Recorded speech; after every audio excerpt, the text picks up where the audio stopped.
Ho ho, children, do you want to hear about the abandoned dorm? Hey, what is up, YouTube? This is the Merman Master coming at you guys from the Team Time Riders Yugioh Tube channel today with a deck profile. And if you couldn't tell by the voice, today I am bringing you guys a Professor Lyman Banner deck profile. That's right, guys. This is going to be a deck profile of a deck that should not really exist, but I've kind of tried to figure out a way to make it work.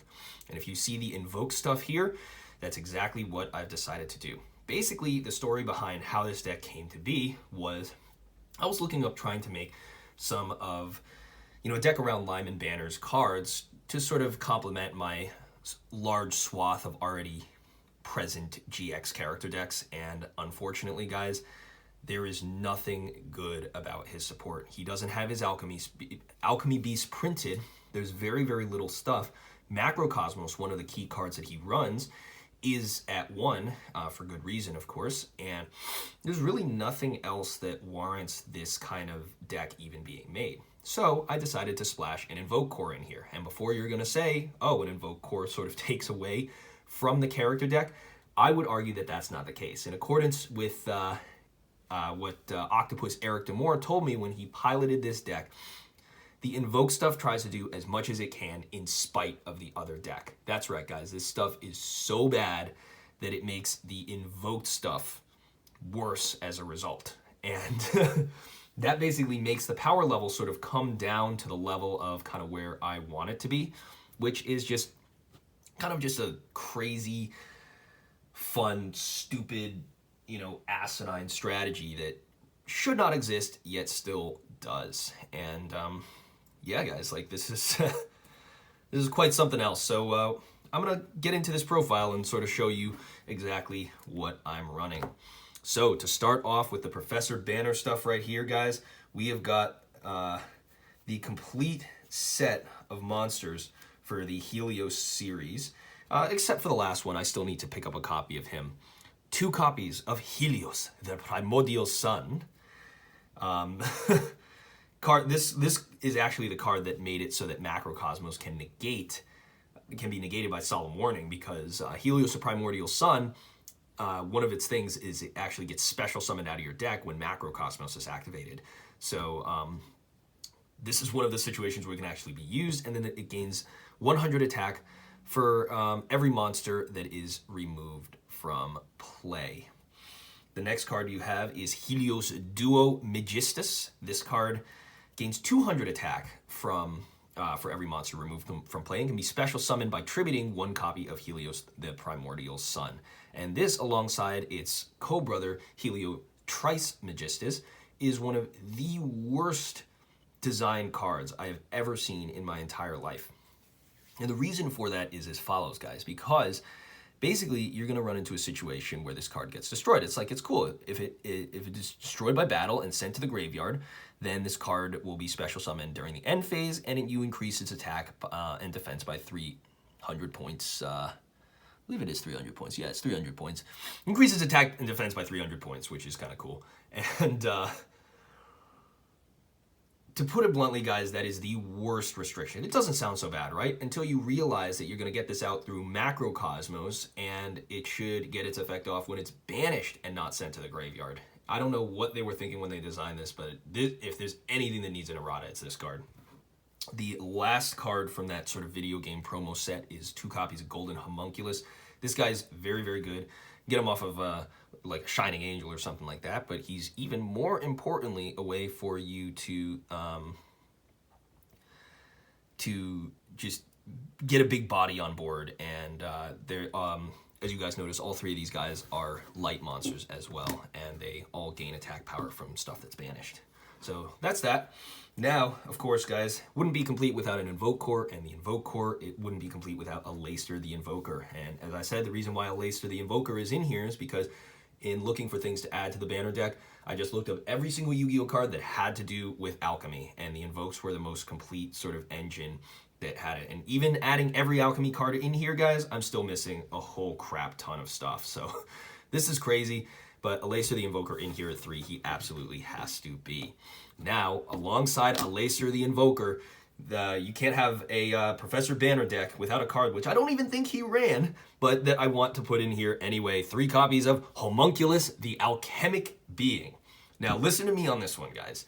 This card is one of the craziest cards because it basically allows you to change its attribute. And they printed it in the deck with the intention of having you sort of use it with a Aleister. But the only problem is there's no real way to get that effect off. So I've got double summons in here for that, but it's crazy because you change its attribute and then you can use it alongside your Aleister to special summon any invoked monster that you want from your extra deck. It's stupid, it's dumb.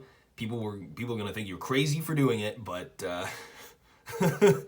it's funny when you get to do it, and it also is a light monster, and for some reason a plant. I have no idea why. Now, guys, moving on to some personal tech choices that I feel kind of fit with the theme of Professor Banner, and those would be 2 copies of Gaia's Soul, the Combustible Collective, for a fire attribute kind of guy. I think he's kind of a interesting, science-y looking ball of fire or something. Then I've got, for win, we've got Slate Warrior. Cool card. Very interesting. Kinetic Soldier for your Earths. And this actually helped me win against a 6 Samurai player. He could not get over this card for some reason because it gains 2,000 attack whenever it attacks a warrior. So, you know, you summon this card out against whatever the heck they have and, you know, like a Shien or something.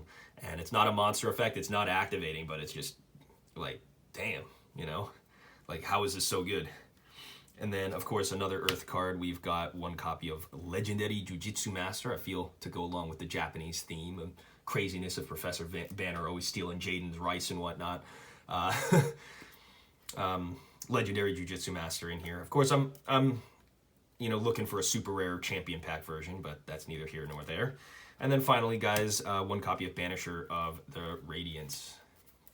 So that's going to do it for the monsters. Now, moving on to the spell cards.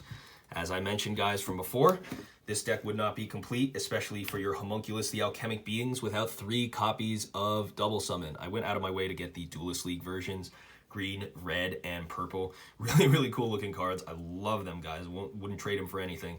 But these Double Summons are awesome because they allow you to, you know, get your Homunculus, the Alchemic Being out and be able to activate its effect to change its attribute, which only is allowed to activate on the field, and can also allow you to get an extra tribute summon if you have one of your stupid little sun things in your hand.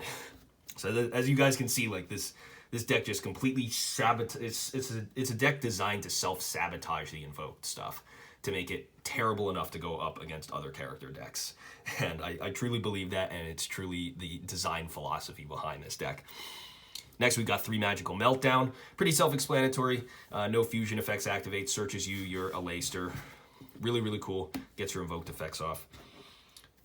Deck would not be an invoked deck, of course, without those invocations. Gotta have these guys in there. They make the world go round. Invocation. Very, very good card. Next, 2 copies of Dark Hole.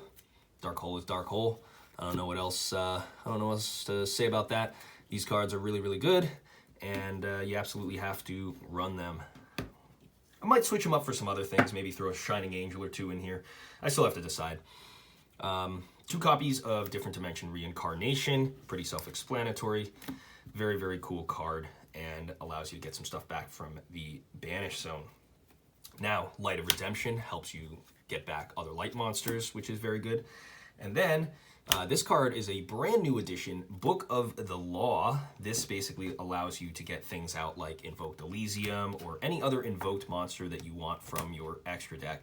I don't think a lot of invoked players do run Book of the Law, but I kind of like to have it in here at 1, just as, you know, a funny kind of card. And I picked up a Europrint version, so it looks really, really pretty. Now, finishing off these spell cards, 1 copy of Pot of Desires. Now, here's my sort of logic on the pot cards, because I'm thinking about, you know, running a lot more of the newer pot cards in some of my character decks. I feel like they have sort of a minimal effect on the immersion that you get from the deck, and I feel like Pot of Desires, you know, for instance, like in my Satellite Cannon deck that I'm building, I want to run a couple of Pot of Extravagance, and I feel like that you know, the idea of what the pot represents, like extravagance, for instance, represents sort of the lifestyle of a prince. So I'm like, okay, I could justify him running this. The same way that I can justify running it in a Hunter Pace deck for the same reason. You know, of course, a guy who's living the high life is going to be extravagant. And in the course of Banner, of course, Banner wants to be revived. So Pot of Desires kind of goes perfectly with that logic. And of course, you're also banishing a crap ton of stuff from your graveyard and boosting up your golden homunculus while you're doing it. So that's cool.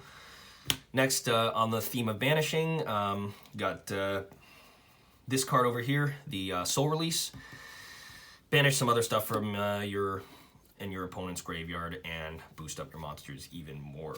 Monster Reborn, self-explanatory, of course. And then finally, Dimensional Fissure.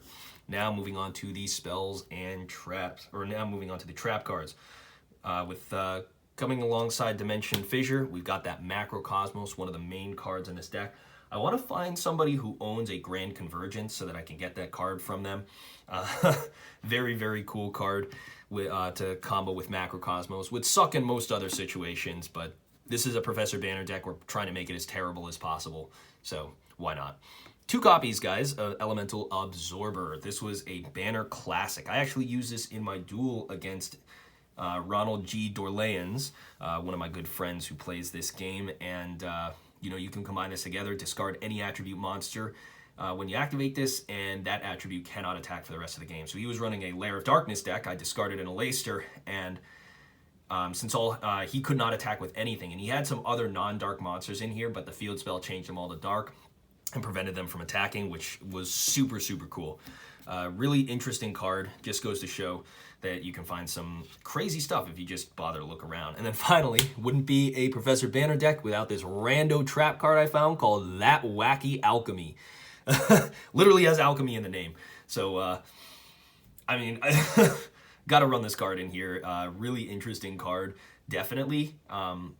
Basically, when a spell card on your opponent's side of the field goes to the graveyard, you can target a monster your opponent controls and pop that card. Actually, one of the craziest things that happened with this was in a duel that we had with Dan Demore. He was playing my Venom deck. He was getting ready to trigger the trap card off for Venom, and then he Eric chained That Wacky Alchemy to his Monster Reborn when he revived Phenomenon to pop Phenomenon before, and somehow I forget exactly what happened, but the trap card missed timing, and that sucked, guys.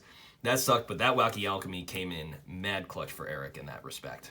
So that's it for the main deck. Moving on to the extra deck, guys. It's pretty much all Invoked stuff. Couple of cards for each. 1 copy of Invoked Elysium for some crazy shenanigans and plays. Pretty good. Then we've got 2 copies of Invoked Mikaba. Don't want to put in any more copies than 2, but 2 is sort of perfect in here to just sort of make your plays happen, and it's, you know, your big negator. 2 Invoked Purgatrio, allows you to beat over big things. Good on that respect. 2 copies of Invoked Raijin, pretty much the same deal. You know, set things face down or whatnot. 2 copies of Invoked Kaliga, prevent monster effect activations and things like that. And then 1 each of my copies of Invoked Magellanica and Invoked Cocytus, or Cocutus, however you want to call them. And then finally finishing things off with an Alaster, the Invoker of Madness. I have people take out the Link monster if we're doing older style duels, but the Link is good if your opponent wants to play against a character deck, but they're also running some crazy, you know, top-notch stuff. These decks, even though I do try and, you know, make the Invoke stuff weaker, it is not uncompetitive by any stretch of the imagination. So you can still feel free to take any of the character decks I show you guys to your locals and have a great time dueling against people with them. Even people who are not running character decks or who are not, you know, playing a lesser deck.